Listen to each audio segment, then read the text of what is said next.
Hey guys, welcome to another episode of Suits and Boots Legal Talk. I'm surrounded today, so stick around. We're going to talk about who these guys are. Hey guys, welcome to another episode. So today is a very special episode. We're recording this on November 5th. Veterans Day is coming up, and so I've got two of the legends in Statesville here on either side of me. This is my first time being in the middle, so I'm a little nervous. I don't know how to do this. So if you see me looking kind of like a tennis match here, that's what's going on. But so good to have you guys with us. Two of my heroes here. So on my right, I've got John Gallina, one of the founders of Purple Heart Homes. Purple Heart Homes is an organization here in Statesville, founded here in Statesville, but you guys are nationwide now, right? We are. We're doing projects from Alaska all the way to Puerto Rico now. That is incredible. That's incredible. And here on my left, of course, you guys know Mr. Benbow, senior partner at our law firm, and just a mentor to me, and I would say probably to John as well. So absolutely, I'm just really tickled to have you guys here today. We're going to be talking about veterans and some of the things that both of these guys have done for veterans and their experiences as veterans. So just happy to have you guys here. And John, I want to start with you. So Purple Heart Homes, founded in 2008 by you and Dale Beatty. Tell us just a little bit about how that came to be. Yeah, really, Luke, it started a couple years before that. We were in Iraq in 2003, 2004. We were injured. Dale came home and went through Walter Reed. Was fortunate to experience the benefits from the Fisher House Foundation and what a good, upstanding charity really looked like. And with that, he had a lot of older veterans that had served from Desert Storm all the way through Vietnam and Korea that would come in and visit him in the hospitals. And that had a really profound impact. I had a little bit of a different return home. And I landed in Bangor, Maine at 1 o'clock in the morning in February in 2005, and it was really cold. And one of the first impressions coming home at that point as a veteran that I had and still stands out today was that there were 7 Vietnam veterans that were standing there saluting us as we got off the plane. And I remember thinking to myself, wow, here's all these old men that are up at 1 o'clock in the morning. They should be home in the bed. And I'm just plain and simple. That's what I thought, coming home, at that point, 25 years old and just leaving a combat zone. And, and I'm looking at these older veterans and thinking, man, why are they here? It's cold. It's late. They should be at home in bed. And I fast forward a little bit, went back to work as a general contractor, building homes, and through my experiences building homes and seeing Dale's home being built and his needs, and us comparing stories and about our reintegration and what we were learning about ourselves and about our community. We realized that it was the older vets saying they were not going to leave us behind. They were not going to let us have the same return home that they experienced. And with that, we also saw that they were being left behind. Yeah. And we wanted to do something to make sure that they were not forgotten. And so you couple that, with my relationship with David. And, I spent the first several weeks at home on the couch, just refusing to go out. And David called multiple times. And I still remember exactly what he said. He said, John, come on, we got to get together. I'm going to buy you a steak dinner.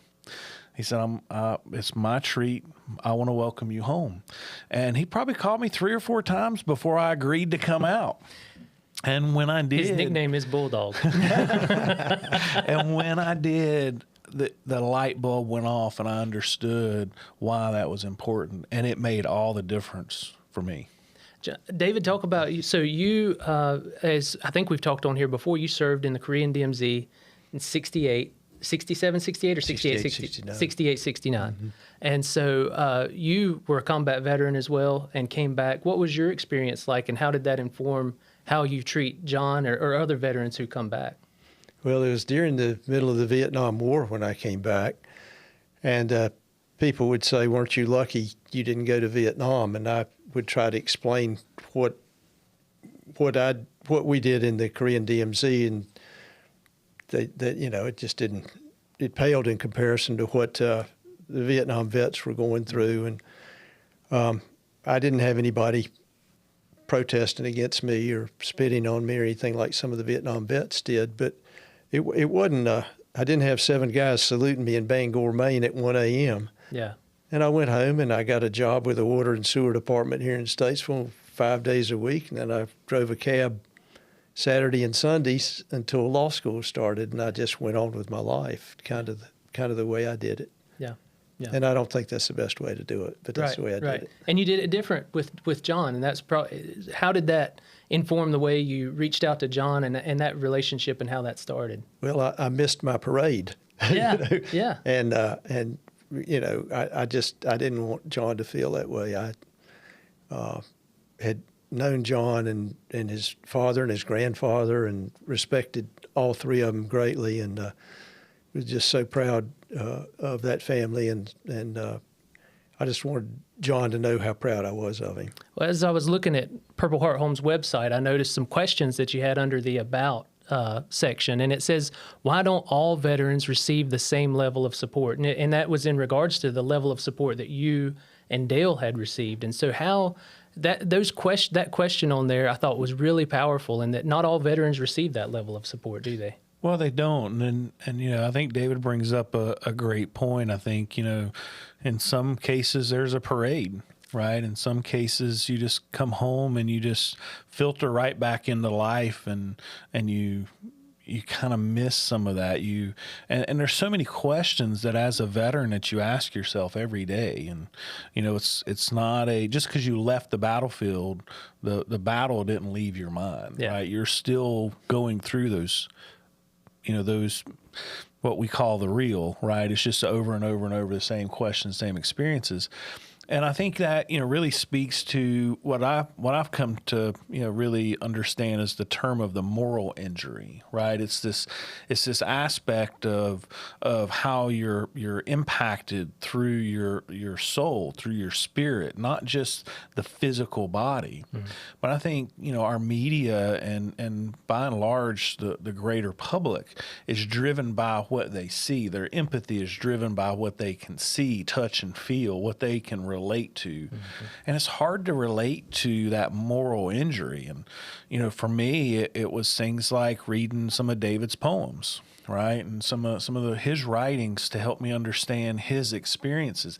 If you just look at him, you can't see and relate to those experiences. But if you read some of his writing, you can start to understand some of that. And so I think that's a challenge that our society has, is just seeing versus taking time to have a conversation with a veteran, mm-hmm. and get to know them in a deeper, more meaningful way. Yeah. I remember the first time I read the Flak Jacket that you wrote, and thinking as I was reading it, and the twist at the end, if you haven't read it, you need to read it, and just knowing like, man, this is such an in-depth, and it's such a vulnerable thing for you to write, because it seemed to show a lot of the internalization that veterans have to go through. And I'm sure that was extremely powerful for you.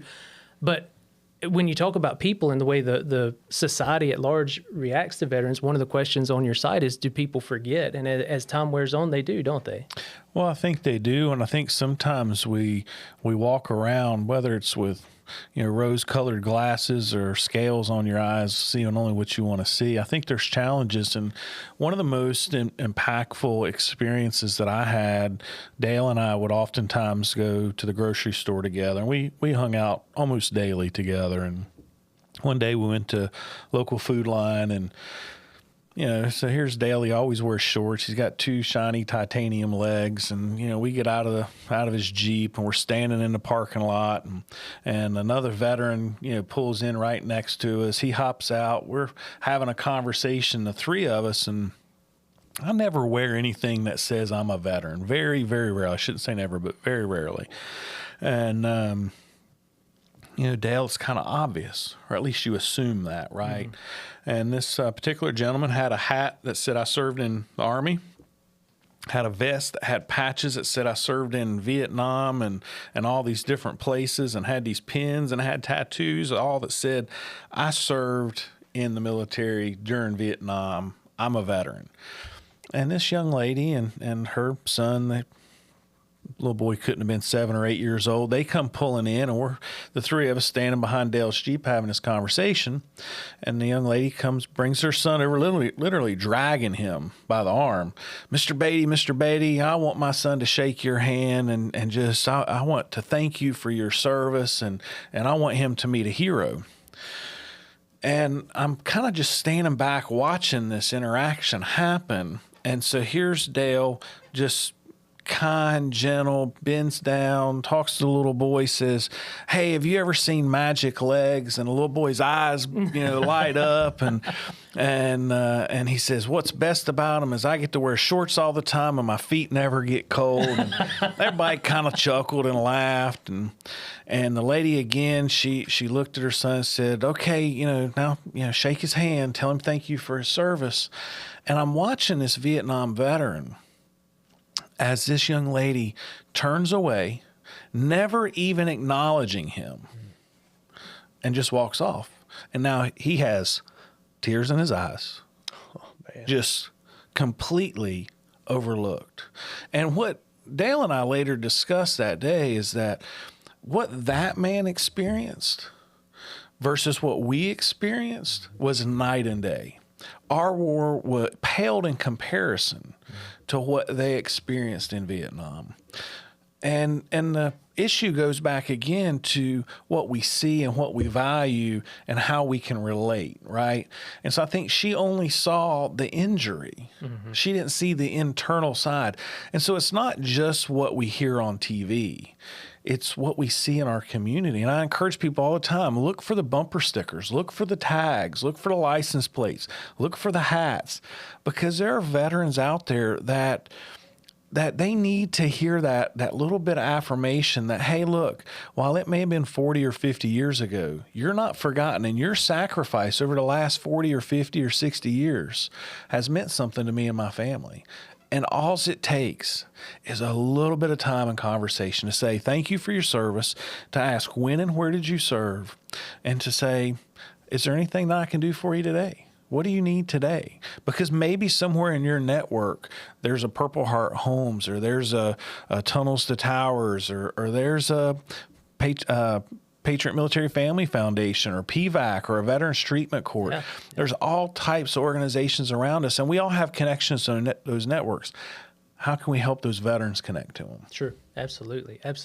Well, and one of the two other questions are, how long is there a grace period for a veteran to get back into society and get back to normal? And what happens when injuries prevent that? And one of the things that we've seen over the last year that both of you guys have been involved in, and David, you're a mentor in, is the Veterans Court. So talk just a little bit about what Veterans Court is and what you do there. Sure. Veterans Court is a special court that's in North Carolina now. In, I don't know how many counties, but Iredell County started its Veterans Court maybe within the last year. And if a veteran is in some criminal trouble, and if it's certain types of minor felonies or misdemeanors, then they may have an opportunity to go to Veterans Court instead of regular court. And the Veterans Court is a treatment court.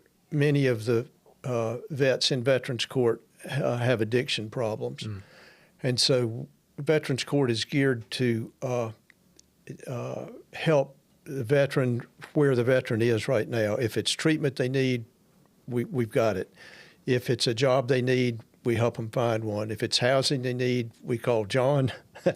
and there are a variety of ways to Fifth Street Ministries has helped, and there's ways to help people find housing. These folks that are in Veterans Court at one time raised their right hand and swore to support the Constitution and defend the United States against all enemies, foreign and domestic. And now they're facing some problems. It may have been related to their service in the military, may not, but they're still veterans who did that. And I can tell you that Veterans Court has saved lives. That's great.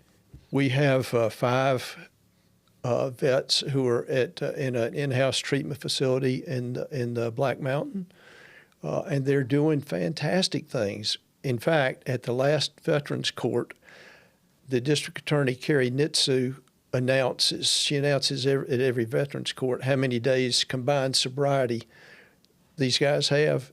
It's 2,600 days of combined sobriety that our vets in Veterans Court have. That is awesome.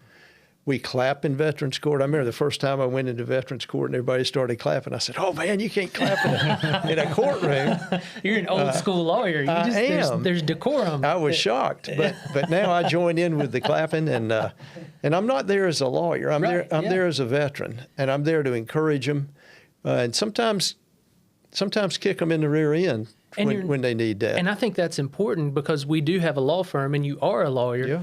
But you've chosen in Veterans Court to not go for any financial gain or anything like that. But you're going as what it's called a mentor, correct? Is that talk to us about that role and what that means? I notice that sometimes when the conversation turns among women to having their birth experience, giving birth to a baby, I can't relate to that, but I can relate to these vets. Yeah. Many times I can look a vet in the eye and say I've been there, and I understand. I couldn't do that to a woman if she's talking about giving birth. I didn't experience it. Sure. So I've experienced a lot of the things that these vets have experienced, and I've dealt with putting off doing anything. Finding my buddies. I didn't start finding my buddies till after about 25 years. And at any rate, we encourage each other as veterans. We remind them, you are a United States veteran. You did serve our country, and right now you're down. Right now you're broken, and we want to help you get back up. That is great. David, I just want to add in, I think one of the unique things about Veterans Treatment Court is that all the service branch flags are there. Yeah. There's a flag representing, each of those. And I think, far too often when we leave the service, it's maybe not because we want to, right? But because you're forced out, whether it's injury or just general attrition and changes in the military structure. And I think having those flags present and having the fellowship of the brothers and sisters that have been there really speaks to something to let veterans know they are still a part, right? That they're still valued and that they're being held to a higher standard. Right. And I want the listeners to know that Veteran Treatment Court is not a court or that lets them skate off free, Scott. Oh, you're right. There are reparations, and actually it's a much more stringent requirement because they have to be clean of drugs. They have to maintain sobriety. They have to maintain that mentor-mentee relationship. I was talking to a vet last Thursday at Veterans Court who was saying, look, I've been on probation before, and that regular probation is a lot easier than this Veterans Court. Yeah. And we said, yes, it is.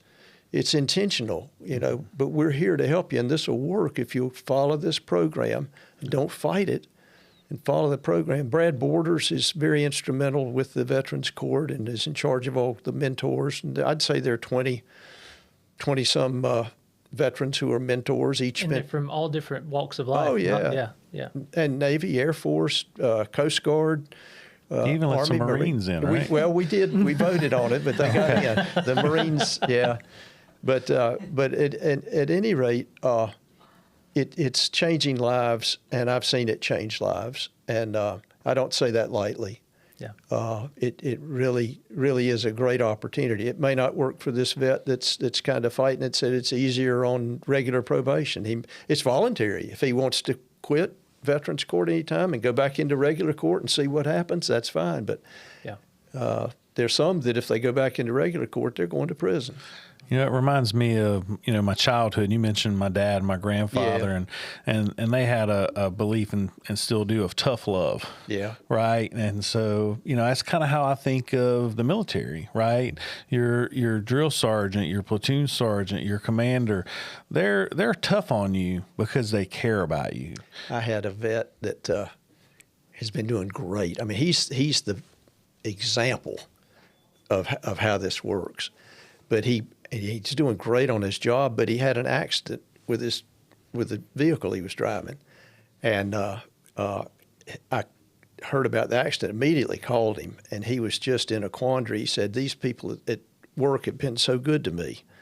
They have given me a job, and here I've wrecked their vehicle. He said, I can't go back and face them. He said, I've just got to quit. I can't do this. And so I said to Mike, I said, Mike, shut up and get back to work. And Mike was quiet a minute. He said, all right, David. And he went back to work. Yeah. And that's what he needed. He needed somebody to say, you can do this, Mike. Yeah. You're not, this isn't making good sense. And I don't want to hear it, and just, get back to work. That's great. And he did. And so he told that story in Veterans Court the next week. The judge just laughed, but that's what he needed. Yeah. I think sometimes it's kind of what we do coming home from war too, right? You beat up on yourself. Yeah. Right? You kind of almost take the place of blaming yourself for other people, right? And that's a challenge that many vets face. It certainly is, and I know I think Brad Borders calls it false guilt. Mm-hmm. And you feel guilty, if I'd done this, maybe that wouldn't have happened, or if I'd only been there, or that sort of thing. And you and I have talked about our experiences, John, and I've talked with you about it too. Well, and would you mind talking about your dream that you used to have, and how reconnecting with your buddies, and then and I can't remember your buddy's name who lost his watch, and how you guys all kind of rallied around him to help him. Talk about those things a little bit, if you don't mind. Well, David, I'm glad he's putting you in the hot seat. We had a reunion in Statesville about 3 years ago, right before COVID, and DMZ Vets reunion, and I invited David Bybee from Danville, Virginia, to come. David was 17 in November of 1966, and was on a night ambush patrol in the Korean DMZ that was ambushed itself, and everybody was killed in the patrol except David. And he was blown off a hill by a grenade and was down at the bottom of the hill. And he said a North Korean came up to him, and they were bayoneting the other American soldiers that were wounded, the North Koreans were. And that a North Korean came up to him, shined a red light in his face, and David just played dead. He was bleeding and wounded. And the North Korean, he said, for some reason didn't bayonet me. And he said he took my watch and my helmet and my rifle, and they ran off. And so he crawled up the hill and was the only survivor of that patrol, and David had survivor's guilt. He said, if I'd just done this, or if I'd only done that, or there was one guy named Reynolds that had only been there a couple of weeks. It was just kept firing. He kept firing. He was mighty brave, is the way David put it. So I got David's wife to bring him. He didn't want to come, but he came, and we had all of our DMZ vets come up front, and had David come up front. And I told him, I said, David, we've all walked the same ground that you've walked. We have been at the same place you've been. And we want you to know we're sorry that your friends got killed, but we're glad that you survived so that you could tell their stories and you could tell about this. And we want to give you something. And so I called him up to me, and I gave him a new watch that someone had donated for our reunion. And I said, whenever you wear this watch, know that your brothers love you, and we are glad you survived. And I think it was important for David to hear that, and I hope it helped him. That's great. That's great. And you guys have both been so instrumental in helping veterans who come back with that false guilt, and just helping them know that it's okay. Yeah. It's okay to be back. I just want to share another part of that story. I was so honored to be able to be there with David when he presented that watch. And, I think a part that speaks to David's commitment to the veteran community is that his daughter Cameron helped organize that reunion. And he's helping that next generation learn and understand the value of the veteran community as a whole, and seeing that healing and teaching them how to help veterans heal. And that for me was just really special. And, Cameron's going on to do some great things. We were just talking about that here the other day. And it's those little lessons that we can teach the next generation to help them not forget those in the past. Yeah. Right? There'll be another war. There's going to be another wave of returning veterans. But don't forget the ones that are still carrying the war and the burdens in the past. That was Cameron's senior project at South Iredell High School, to organize the reunion, and she did a great job with it. I was very proud of her for doing that. But there's a poem by Archibald MacLeish about what do we say to young dead soldiers? What would the young dead soldiers say to us? And just what John said, they would say, "Remember us." Yeah. Said our lives were not ours to give; they were yours, and our deaths are what you make of them. Yeah. I know Veterans Day is different from Memorial Day, but those dead veterans are also veterans. Absolutely. And we've got to remember them and the sacrifices that they made. How I do want to point out, though, that everybody that raised their hand and took an oath said, I'm here. I'm ready to do whatever I've got to do. And I think one of the things that's hardest for veterans, and it was hardest for me, is I just grew up a normal kid in Statesville. I went to college, and then I enlisted in the Army. And I played sports and all that, but when I got in the Army, it was different. They taught me how to shoot an M14 rifle. They taught me how to shoot a machine gun. If you go off somewhere, what did you learn? Well, I was taught to kill people. Mm-hmm. And I don't apologize for that. I think that's necessary. And we can say all we want, well, we defend the country. Well, how do you do that? By being ready to kill the enemy. And that has an effect on human beings, in my opinion, that you're taught the spirit of the bayonet is to kill. And you yell that, and we sing songs running, I want to go to Vietnam, I want to kill the Viet Cong. And it just... The Army necessarily does a wonderful job of turning kids, boys, into soldiers. Yeah. And they have to do it, and they do it well. Yeah.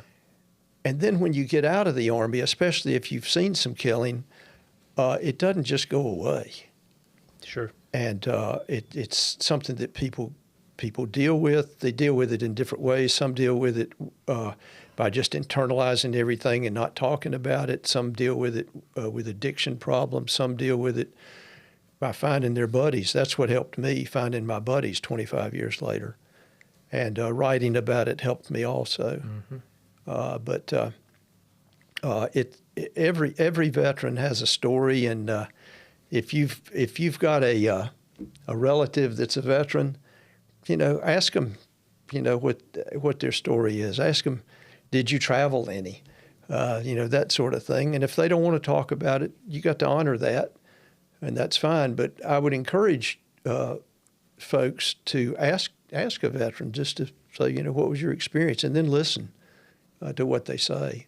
And you may not understand much of it, but it helps a veteran to talk about it, I think. Yeah, yeah. Well, we've talked a lot about some of the negative things about being a veteran, and how, it can be hard to find housing, especially accessible housing. It can be hard to reintegrate and to forget about the things that you saw. My dad is a Navy veteran, mm-hmm. and he will tell you today that being in the Navy was some of the best years of his life. Yeah. And so you guys, I'm sure, had a lot of positive that came from the military and your military experience. And I know some of the funny stories that you've talked about, some of the best stories you've got are from when you were in the Navy. Or in the Army. I'm sorry. Okay. I'm sorry. No, don't apologize. I was scared to go in the Navy. I was scared the ship would sink. I didn't. I You didn't want to swim. No, I You didn't want to to be swim part of that far. that. Floating. So, as we're talking, if there's some young folks out who might be thinking about, or the young listeners thinking about, hey, I might join the military, and they hear some of the really tragic things that have happened, they might think, ugh, I don't want to do that. Yeah. But if you guys talking to younger people, especially teenagers, thinking about joining the military, you got to have some thoughts on that. So what advice would you give? You know, I would say just in the broadest sense, it was the best years of my life. I mean, just truly being able to build relationships that last a lifetime. I don't mean to interrupt, but while you're saying that, what a paradox, right? Yeah. Yeah. Because it was some of the hardest. It's got to be some of the hardest and some of the. So talk a little bit about that. You know, I had a general was doing our pre-war speech, and we had generals coming up, different formations doing pre-war and post-war speeches, and lots of stories just about those. But this one really stood out as we were just getting ready to get on the plane to go into Iraq, and he, stood up in front of our formation and said, "Men, war is 99% boredom and 1% sheer hell." And that, at the time, I thought, how stupid, right? Boredom in the Army? No way. There's always something to do, something to clean.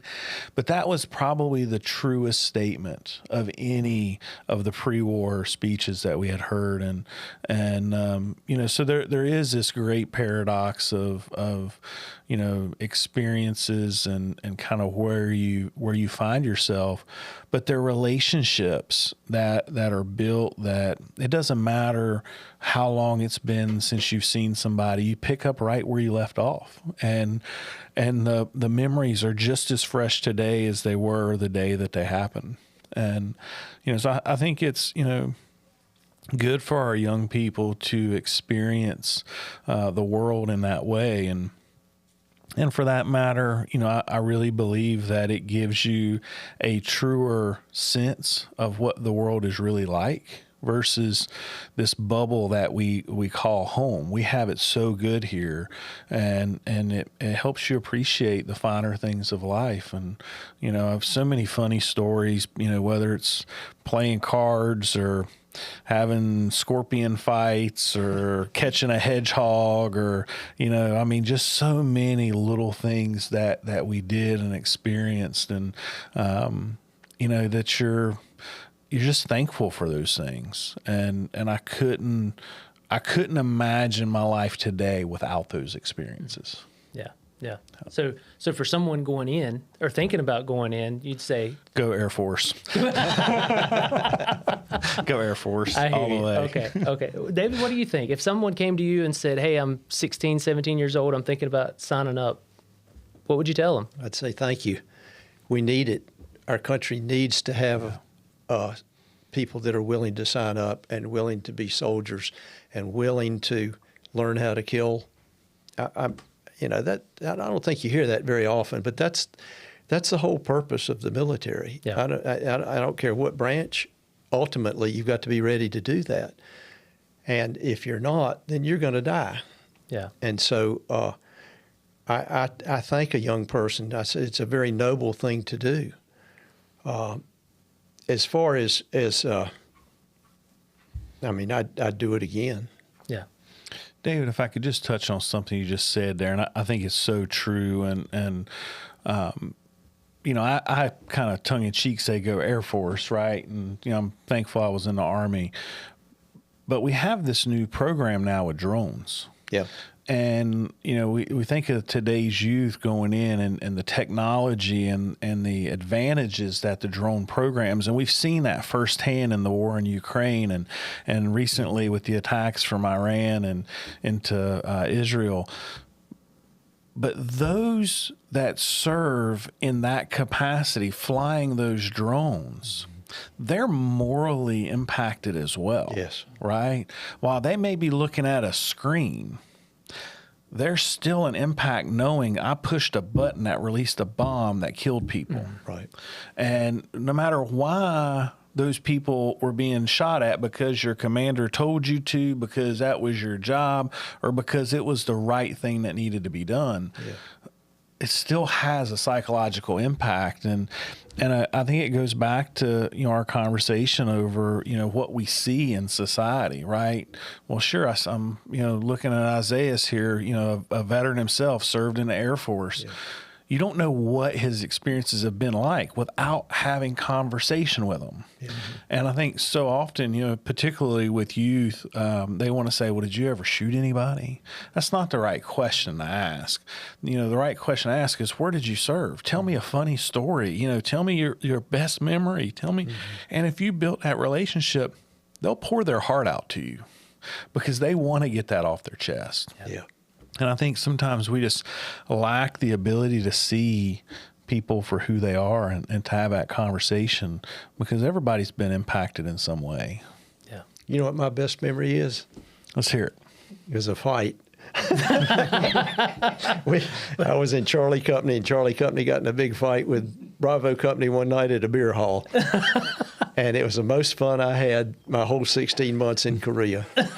Down on the floor. And, nobody got stabbed or anything like that. And we were fighting, and there was, the old country song with the blood and the beer and the mud and all that. And finally the MPs came, and they broke up the fight.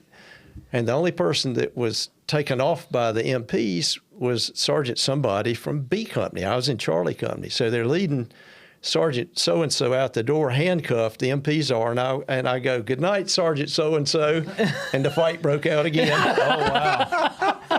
Oh, I had a good time that night. We had a similar experience, except we were, multinational service in our base in Iraq, and it's the dining hall about 1 o'clock in the morning, and there's a group of British soldiers that were there, and one of our guys started making fun of the Queen, and let me tell you, it was not a good night. After coming off a patrol and then getting into a fight on your base, it was just not a fun night.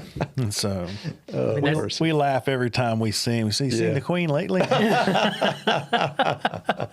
That is awesome, guys. Well, thank you both so much. Any final thoughts before we break it up? I'd just like to take the opportunity to thank David personally, just not only for taking me out and welcoming me home, personally, but really for setting the example of how to take care of veterans. And David, you've been doing this for many years before Purple Heart Homes existed, but you've been a part of helping every one of those 3,400 veterans that Purple Heart Homes has served, as your law firm has represented Purple Heart Homes, and it's been a lot of ups and downs and challenges, and just that your legacy has carried on through our culture and our ability to serve. And I just personally, I really appreciate the example, the mentoring that you've set for me. Well, thank you very much, John. That's very kind of you.